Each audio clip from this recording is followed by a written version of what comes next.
प्रिय श्रोता, नमस्कार। कार्यक्रम वेद पाठशाला में आपका हार्दिक स्वागत है। इस कार्यक्रम में हम परमेश्वर के वचन का विस्तार पूर्वक अध्ययन किया करते हैं, जो आपकी आत्मिक उन्नति के लिए लाभदायक सिद्ध होगा। तो लीजिए सुनते हैं आज का ये संदेश।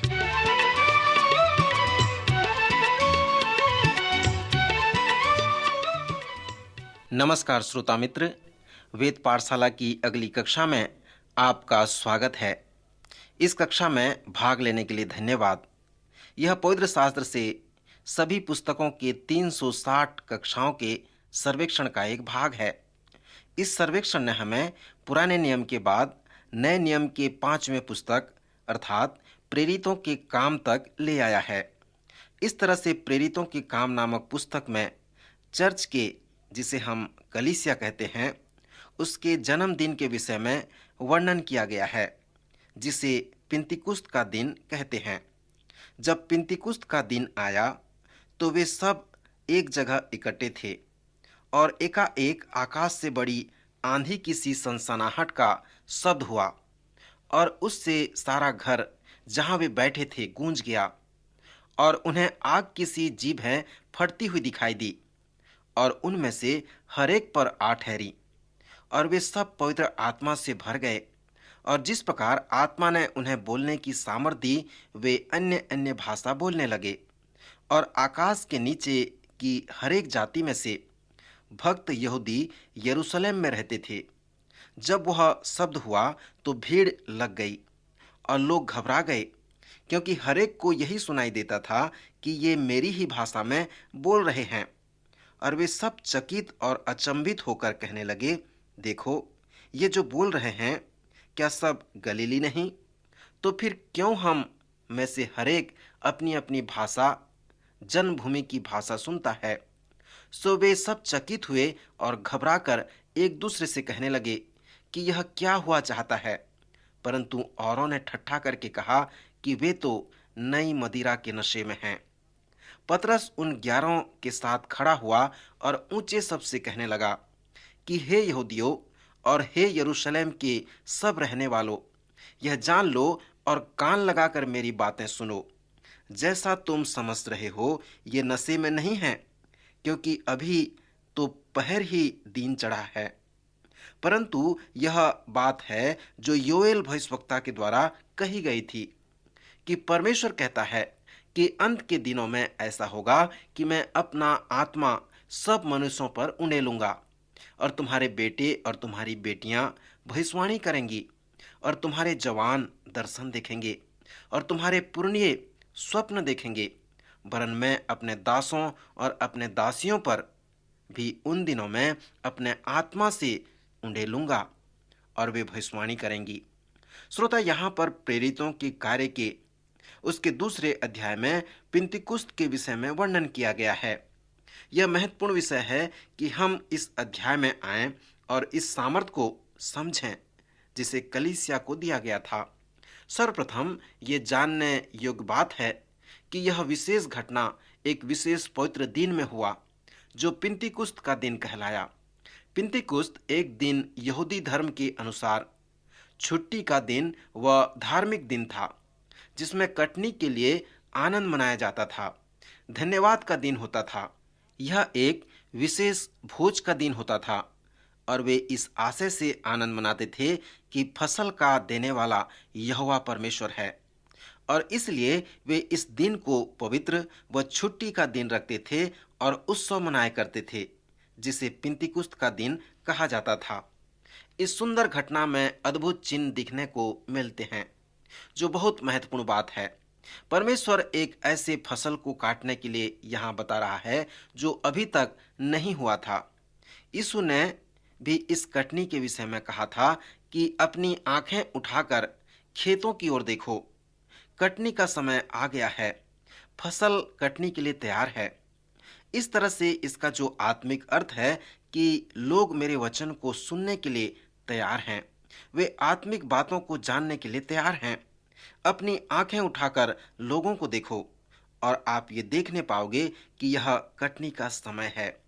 पिंतीकुस्त के दिन परमेश्वर ने अपने कलीसिया को बनाया मित्र, आप इस बात को कभी न भूलें कि परमेश्वर ने कलीसिया का जो उद्देश्य दिया है वह महान आदेश है, जो इस प्रकार है कि जाओ, चेला बनाओ, मेरे चर्च का निर्माण करो और इस प्रकार मेरे इस महान आदेश को पूरा करो। यही है वो उद्देश्य जो पिंतीकुस्त के दिन सामर्थ के साथ में आया और यह कटनी का दिन भी कहलाया, अर्थात पिंतीकुस्त का दिन। उस महान दिन पर पवित्र आत्मा के द्वारा चिन्ह व चमत्कार प्रकट हुए। जैसे मैंने पहले बताया था कि वहां पर 3000 लोग प्रभु यीशु मसीह के चेले बन गए। श्रोता मित्र, स्मरण रहे कि उस सामर्थ को पाने का उद्देश्य है जिसे पूरा करना।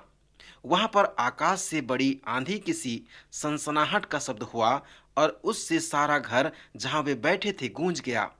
और जब ऐसा हुआ तो वहां एक बड़ी भीड़ लग गई और लोग घबरा कर कहने लगे कि यह क्या हुआ चाहता है। फिर उन्हें आग की सी जीभें फटती हुई दिखाई दी और उनमें से हर एक पर आ ठहरी और सब पवित्र आत्मा से भर गए और अन्य अन्य भाषा बोलने लगे, भविष्यवाणी करने लगे। और रोचक बात यह है कि वे एक दूसरे की भाषा समझते थे, यद्यपि वे अलग अलग देश के रहने वाले थे। यहाँ पर जो दो बातें हैं कि लोग प्रश्न पूछने लगे कि यह क्या हुआ चाहता है। तब पतरस खड़ा होकर प्रचार करता है और कहता है कि यह इस प्रकार का है, तुम इन्हें जैसा समझ रहे हो वैसा नहीं है। ये मदिरा के नशे में नहीं है, परंतु यह वह बात है कि योएल नबी के द्वारा ये कही गई थी कि अंत के दिनों में ऐसा होगा कि मैं अपना आत्मा सब मनुष्यों पर उंडेलूंगा और तुम्हारे बेटे बेटियां भविष्यवाणी करेंगी और तुम्हारे जवान दर्शन देखेंगे। मित्र, आप स्मरण करें कि जब हम नबियों का अध्ययन कर रहे थे उस समय हमने सीखा था कि भविष्यवक्ता वो हैं जो परमेश्वर की ओर से बोलते हैं या उनके द्वारा परमेश्वर बोलता है। भविष्यवाणी का अर्थ है परमेश्वर की ओर से बोलना। जब मूसा सीनै पर्वत पर गया और परमेश्वर के लोगों के लिए विनती किया और गिड़गिड़ाया तो वह याजक बना था, परंतु जब वह परमेश्वर के वचन को लेकर पर्वत के नीचे आया और उन्हें कह सुनाया तो वह उस समय एक भविष्यवक्ता था। परमेश्वर मनुष्यों द्वारा बातें करता है और इसे ही भविष्यवाणी कहते हैं। यहाँ पर प्रेरितों के काम के दूसरे अध्याय में यह रोचक पूर्ण बात है। अन्य अन्य भाषा के द्वारा जो संदेश आ रहा है आश्चर्य कर्म है और भविष्यवाणी है। यह भविष्यवाणी मनुष्यों को संबोधित कर रहा है जो परमेश्वर की ओर से उनके लिए एक महान संदेश है। मित्र, जब आप नए नियम में आएंगे, पहला कुरिन्थियों के 14वें अध्याय को पढ़ेंगे, तब आप अन्य अन्य भाषा के उस महान विषय का वर्णन करने पाएंगे। यहाँ पर पौलुस हमें अन्य अन्य भाषा के आश्चर्य कर्म के विषय में बातें किया है। वह उस पिंतीकुस्त के दिन के भाषा से कुछ भिन्न प्रकार के भाषा के विषय में वर्णन किया है।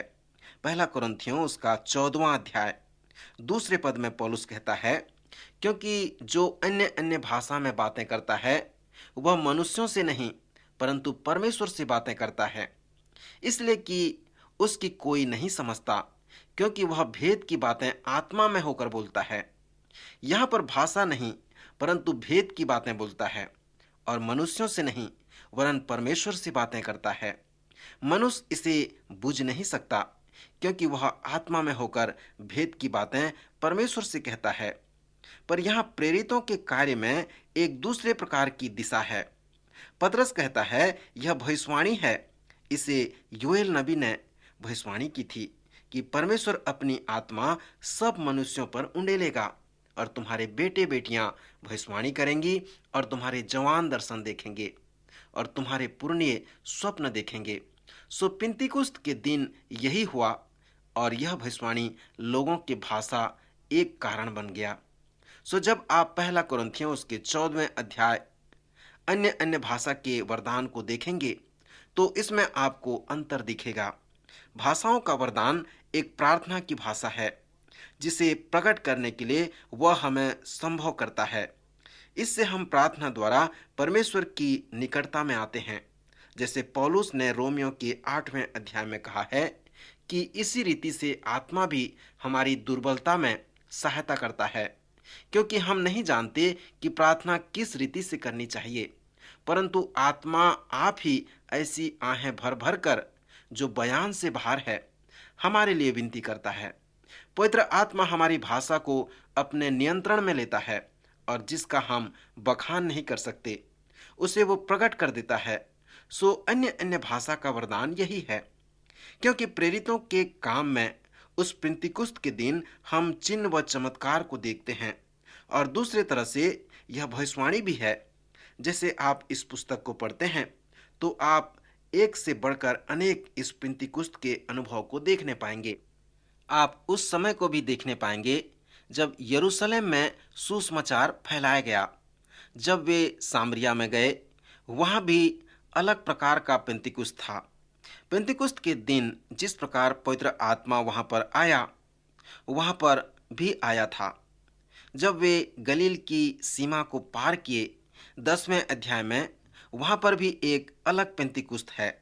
जब वे यूरोप में गए, वहां पर भी एक सुंदर अनुभव है। पौलुस की सेवकाई में वहां एक ईश्वरीय कार्य है। इसके द्वारा वह एशिया और यूरोप को भी जा सका, और जब सुसमाचार पूरे एशिया में फैल गया, तब वह इफिसुस को गया। वहां पर भी अलग प्रकार का पेंतिकुस्त है। मित्र, प्रेरितों के काम के अनेक प्रकार के पेंतिकुस्त हैं।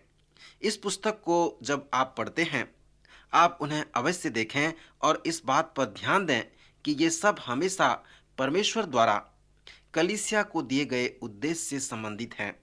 सो यही वो महान आदेश था और आज भी है, अर्थात जब पवित्र आत्मा तुम पर आएगा तब तुम सामर्थ पाओगे और यरूशलेम और सारे यहूदिया और सामरिया में और पृथ्वी की छोर तक मेरे गवाह होगे। मित्र, जब वो महान आदेश कार्यवित होने लगा, तब पिंतीकुस्त अलग अलग तरह से वहां कार्य करने लगा। जैसे आप इस पुस्तक को पढ़ते हैं तो ध्यान करने योग्य एक और बात है कि प्रथम सदी में चर्च के लोगों को दिए गए तरीके, उसके नमूने, उद्देश्य, प्रतिज्ञा, सामर्थ व प्रचार के कार्य पर आप ध्यान करें। वे वास्तव में चर्च थे, मसीह के देह थे, और ये मेरे व आपके लिए उदाहरण है, चेतावनी है। जब आप प्रथम सदी के चर्च के नमूने पर ध्यान करेंगे, सर्वप्रथम आप उसके नमूने को देखें। आप उसे अनदेखे चर्च कह सकते हैं। पौलुस लिखता है, जैसे कि कुरिन्थियों की कलीसिया को परमेश्वर की कलीसिया जो कुरिन्थ में है। अब जबकि परमेश्वर की कलीसिया विश्वव्यापी है, वह अनदेखी है, पर यहाँ जो कुरिन्थ में कलीसिया है वो देखी हुई है। नए नियम में हमें बताया गया है कि जब आपका नया जन्म होता है, पवित्र आत्मा से बपतिस्मा मिलता है, मसीह के देह के अंग बनते हैं, तो आप उसके कलीसिया बनते हैं। अब अगला विषय है संगति रखना। मैं सोचता हूं कि जब आप अपने चर्च में इसी में चूक जाते हैं। पास्टर सूचित करता है कि 10 बजे रविवारी आराधना में सब उपस्थित होवें। सब लोग तैयार होकर सुगंधित इत्र लगाकर चढ़ जाते हैं, प्रवचन सुनते हैं और फिर वापस आकर कहते हैं कि आज की शिक्षा ठीक नहीं थी। और अनेक कलीसियाओं में आज ऐसा ही होता है। और जब उन्हें संगति में आनंद अनुभव नहीं होता, तो वे चर्च में से आकर घर में अपना टीवी देखते हैं और उसका आनंद लेते हैं। वे वास्तव में कलीसिया में संगति रखने का आनंद नहीं प्राप्त करते हैं, क्योंकि प्रेरितों के काम में हम पढ़ते हैं कि लोग उनकी शिक्षा से प्रभावित होते थे। मित्र, ये विचार उन्हें कहा गया है, कहाँ से मिला? शायद वे इस प्रभु यीशु मसीह से प्राप्त किए थे, क्योंकि यीशु ने कहा था, आओ और देखो। यदि तुम जानना चाहते हो तो मेरे पास आओ और देख लो, जहां मैं रहता हूं, और मैं तुम्हें जीना सिखाऊंगा। हम एक साथ रहेंगे और एक दूसरे से प्रभावित होंगे। सो यहाँ पर संगति रखने के विषय को यीशु ने चेलों को सिखाया था। ग्रीक भाषा में संगति रखने का जो शब्द है वह कोइनोनिया है। सो संगति का अर्थ है एक साथ मिलना, सहभागिता रखना, संबंध बनाना। यीशु के साथ चेलों का ऐसी ही संगति था। वे अपने गुरु के साथ संगति रखते थे। पिंतीकुस्त के दिन जब प्रेरितों ने उन लोगों को शिक्षा दिया, तो वे नियमित शिक्षा देने लगे और लोग प्रेरितों की शिक्षा में लवलीन रहे।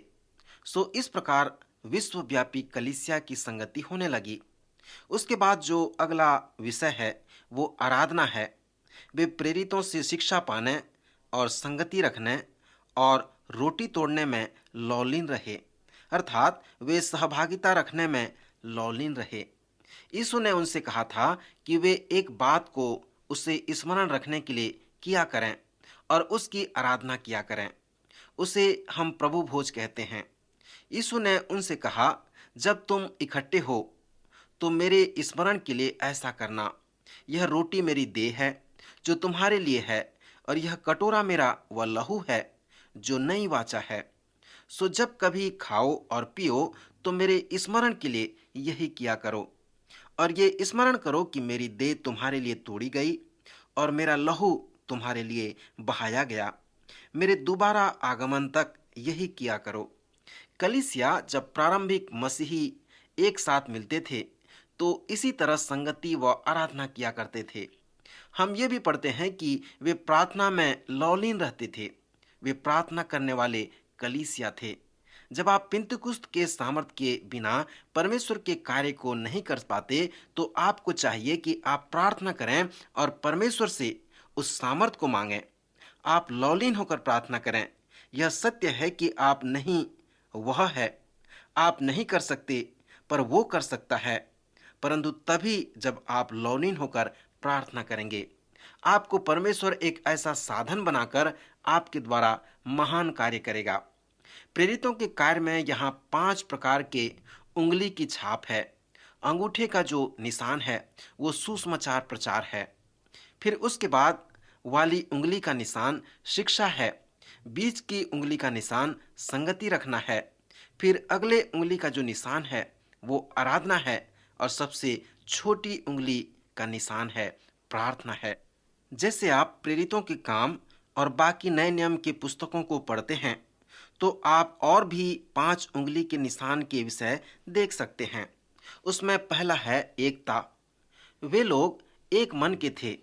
यूहन्ना 17 अध्याय में उसके महान प्रार्थना में यीशु ने 5 बार प्रार्थना की कि वे एक मन के हों, एक हो जाएं, यीशु के मन के अनुसार हो जाएं, ताकि उनके पास एकता हो, एकत्वपन हो। फिर जो अगला विषय है कि उनके पास एकता तो है परंतु वे असमानता को नहीं छोड़ना चाहते। उनके संस्था में तो एकता है परंतु वे असमानता के लिए एकता नहीं करते। जब आपके पास एकता है तो यह आपको भिन्नता या असमानता होने के लिए अनुमति नहीं देता। सो पवित्र शास्त्र के आधार पर यह एकता नहीं है। आज इस प्रकार के अनेक संस्था हैं जो कहते हैं कि हमारे साथ आओ और एक हो जाओ, परंतु एक बात यह है कि आपको असमानता होना का अधिकार नहीं है। नए नियम की कलीसिया में असमानता के साथ एकता थी। फिर स्मरण रखें कि वहां पर बहुसंख्यक लोग थे। मैं विश्वास करता हूं कि यह बीच वाली उंगली का निशान है। जब छोटी कलीसिया बनती थी तो वहां पास्टर होते थे। बहुसंख्यक वहां पास्टर नहीं होते थे। आज हमारी कलीसियाओं में एक विशेष प्रकार की बात यह है कि लोग इस बात को नहीं समझ पाते हैं।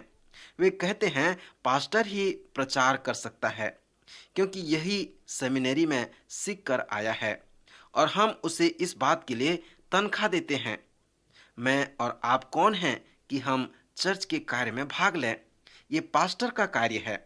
सो इस प्रकार कहकर विश्वासी बहुत कुछ खो बैठते हैं।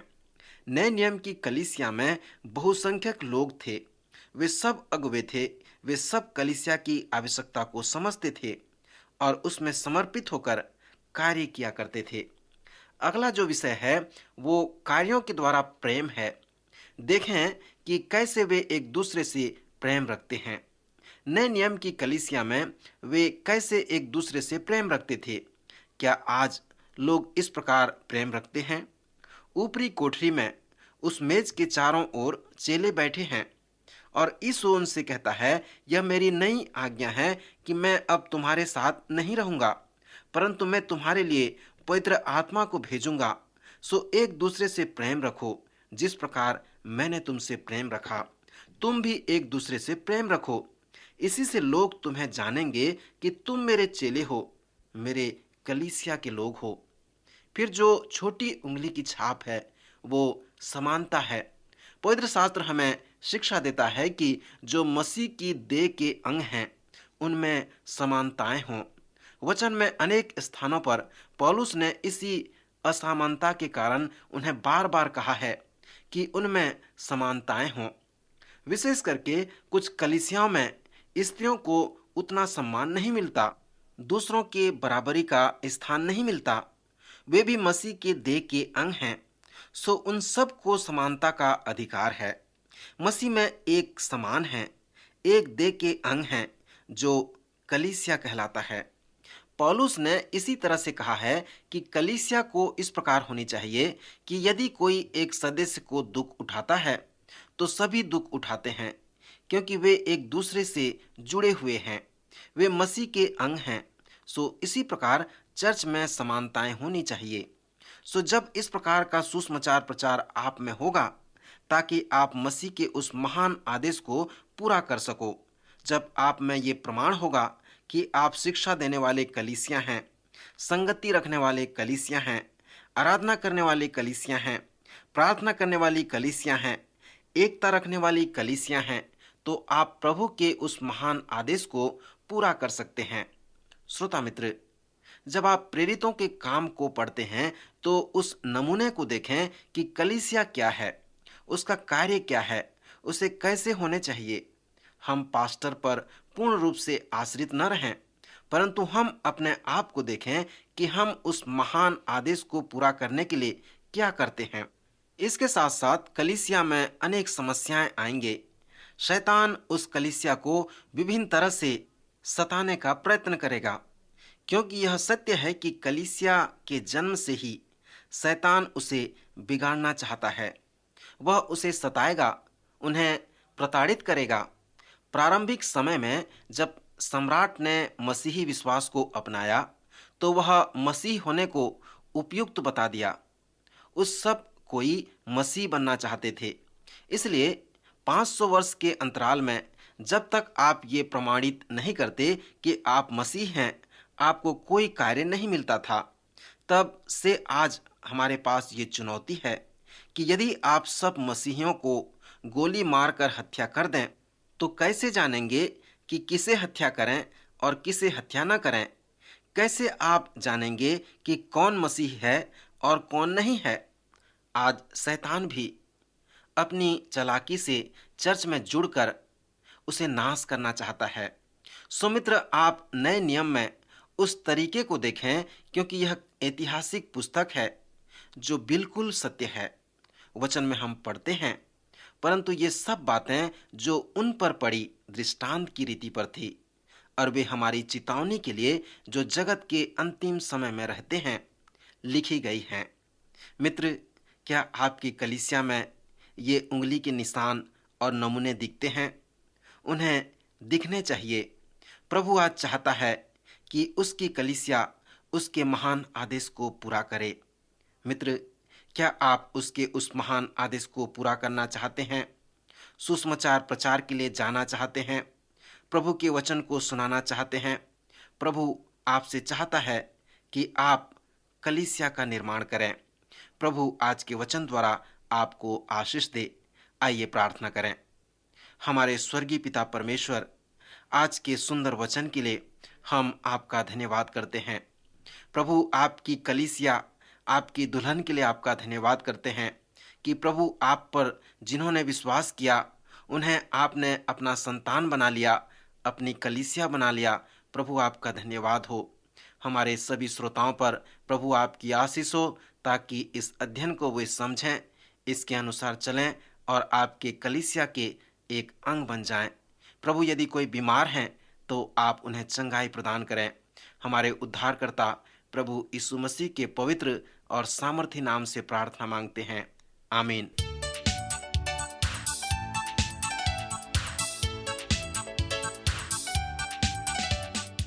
आज का कार्यक्रम सुनने के लिए हम आपको धन्यवाद देते हैं। श्रोताओ, आत्मिक विषय से संबंधित कोई सवाल आपके मन में है तो आप अपने सवालों का जवाब इस पते पर प्राप्त कर सकते हैं। हमारा पता है कार्यक्रम Ved Pathshala, radio Vishwavani, post box number 317 Lucknow 226001 Uttar Pradesh. पता एक बार फिर सुन लीजिए। कार्यक्रम Ved Pathshala, radio Vishwavani, post box number 317 Lucknow 226001 Uttar Pradesh. और हाँ श्रोता, आप हमसे ईमेल के द्वारा भी संपर्क कर सकते हैं। हमारी ईमेल आईडी है hindiembc@radio.vv.org, hindiembc@radio.vv.org। अब हमारे कार्यक्रम का समय यहीं पर समाप्त होता है। अगले कार्यक्रम में आपसे फिर भेंट होगी। तब तक के लिए हमें आज्ञा दीजिए। नमस्कार।